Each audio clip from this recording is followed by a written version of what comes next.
بھی آپ کو بتا رہے ہیں کہ اسرائیلی حملے میں حماس رہنما خلیل الحیہ شہید ہوئے ہیں۔ عرب میڈیا یہ رپورٹ کر رہا ہے۔ آپ کو بتائیں کہ دوحہ میں دھوئیں کے کالے بادل بلند ہوتے ہوئے دیکھے گئے اور بڑی ڈیولپمنٹ یہ ہے، بڑی خبر یہ ہے اس میں کہ اسرائیلی حملے میں حماس رہنما خلیل الحیہ شہید ہوئے ہیں۔ عرب میڈیا کا یہ رپورٹ کرنا ہے۔ عرب میڈیا کے مطابق اسرائیلی حملے میں حماس کے بڑے رہنما ہیں خلیل الحیہ جو کہ شہید ہوئے ہیں۔ اطلاعات ایسی موصول ہو رہی ہیں۔ منصور جعفر صاحب واپس آپ کی طرف آتے ہیں۔ منصور صاحب کہے گا کہ یہ جو حملہ کیا گیا اسرائیل کی جانب سے، اس کا اب ایفیکٹ کیا ہوگا؟ قطر کی جانب سے کوئی جواب دیا جانا چاہیے؟ بین الاقوامی تنازعات کے اوپر اس کا کیا اثر پڑے گا؟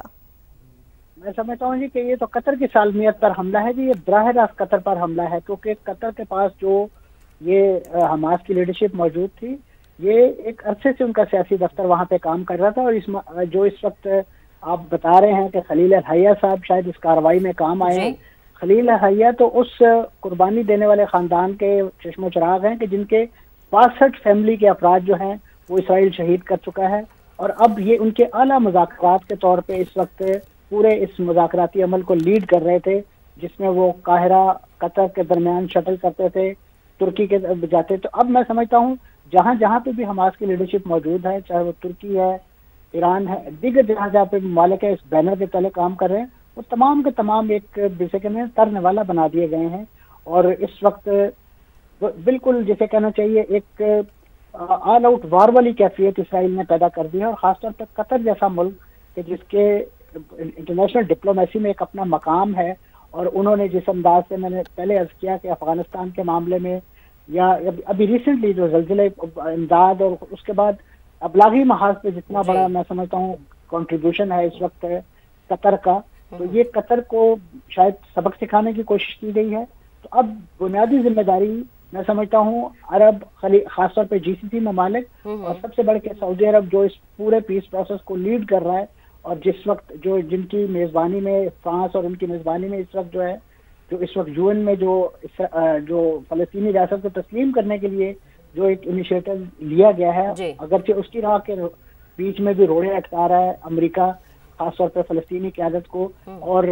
یہ اب خدشہ پیدا ہو گیا کہ یعنی یہاں پہ کون سی فلسطینی قیادت جو ہے وہ محفوظ ہے؟ آیا محمود عباس جو ہے وہ خود کو محفوظ کلیم کر سکتے ہیں؟ ایسی صورت میں سمجھتا ہوں کہ قطر جو ہے یقیناً اس کی طرف سے ایک بھرپور جواب جو ہے ڈیو ہے، اور لگ رہا ہے کہ قطر جو ہے اپنے تمام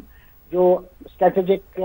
مفادات ہیں اس کا بھرپور تحفظ کرنا جانتا ہے، اور اس وقت قطر کو ان کے دیگر ہمسایہ ممالک جو ہیں وہ اکیلا نہیں چھوڑیں گے، اور ان کو اسرائیل کو کم از کم یہ بات باور کرا دی جائے گی کہ انہوں نے جو جسے عربزم کہتے ہیں جو پین عربزم ہے اس کو نشانہ بنایا ہے، اور خاص طور پہ ایک ایسے ملک کو کہ جس کی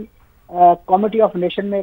ساکھ ہے، ایک مقام ہے، اسے ایک لحاظ سے دیوار سے لگانے کی کوشش کی گئی ہے۔ منصور صاحب قطع کلامی کی معذرت، ایک تو میرا سوال لیجیے گا پھر اپنی بات بھی مکمل کیجیے گا۔ یہ ہم نے تب بھی دیکھا تھا نا جب ایران اور اسرائیل کا تنازع چل رہا تھا، آپ نے انٹرنیشنل ڈپلومیسی کی بات کی، امریکہ کی بہت ساری ایئر بیسز یہاں پر موجود ہیں، اس لحاظ سے بڑا آئی کیچ ہے قطر۔ اب اسرائیل کا یہاں پر حملہ کر دینا، امریکہ کا کیا ری ایکشن ہوگا؟ کیونکہ ماضی قریب میں تو ہم نے یہی دیکھا ہے کہ اسرائیل کبھی بھی امریکہ کی ہدایت کے بغیر یا پھر امریکہ سے مشورہ کیے بغیر کوئی قدم نہیں اٹھاتا۔ اس میں کوئی شک نہیں کہ اس وقت یہ یکجان دو قالب ہیں، اسرائیل اور امریکہ ایک ہی سکے کے دو رخ ہیں۔ یہ صرف اور صرف دنیا کے سامنے آئی واش ہے۔ ڈونلڈ ٹرمپ صاحب جیسی ایک متلمن مزاج جو اس وقت شخصیت جو وائٹ ہاؤس میں بیٹھی ہے، ان کی تو آپ کسی بات پہ یقین نہیں کر سکتے۔ وہ کہہ کر یہ نعرہ آئے تھے کہ میں جنگیں ختم کروں گا، انہوں نے تو آ کے اپنی جو وزارت دفاع ہے اس کا ہی نام بدل کے وزارت جنگ رکھ دیا ہے، جو ان کے عزائم کا کھلا اشکار کرتی ہے کہ وہ اس دنیا میں امن نہیں، وہ جنگ چاہتے ہیں، اور یہی وجہ ہے کہ اس وقت ہر جنگ کے علاوہ کے پیچھے آپ کو امریکہ دکھائی دے گا۔ تو منصور صاحب یہ جو حملہ ہے ہم کیا دیکھیں؟ کسی نئی جنگ کا خدا نہ خواستہ کوئی پیش خیمہ ہمیں لگ رہا ہے کہ پھر سے ہمیں نظر آئے گا خطے میں کہ دو ممالک اور اہم ممالک ڈپلومیسی کے حوالے سے ہر لحاظ سے بلکہ لڑتے ہوئے آپس میں نظر آئیں گے؟ جی میں سمجھتا ہوں یہ ایک انتہائی خطرناک پیش رفت ہے، اور قطر کا خاص طور پہ آپ کے علم میں ہوگا کہ جب ڈونلڈ ٹرمپ جو ہے سعودی عرب کے بعد قطر اور اس کے بعد یو اے ای گئے تھے، تو قطر کے جو امیر ہیں انہوں نے ذاتی حیثیت میں ڈونلڈ ٹرمپ کو ایک بہت ہی جدید قسم کا بوئنگ جہاز جو ہے وہ بھی تحفے میں گفٹ کیا تھا، صرف اور صرف ایک کرٹسی کے طور پہ اور اس سے ایک گڈ ول کے جسٹے کے طور پہ۔ یقیناً نہ تو ڈونلڈ ٹرمپ صاحب کو جہازوں کی کمی ہے،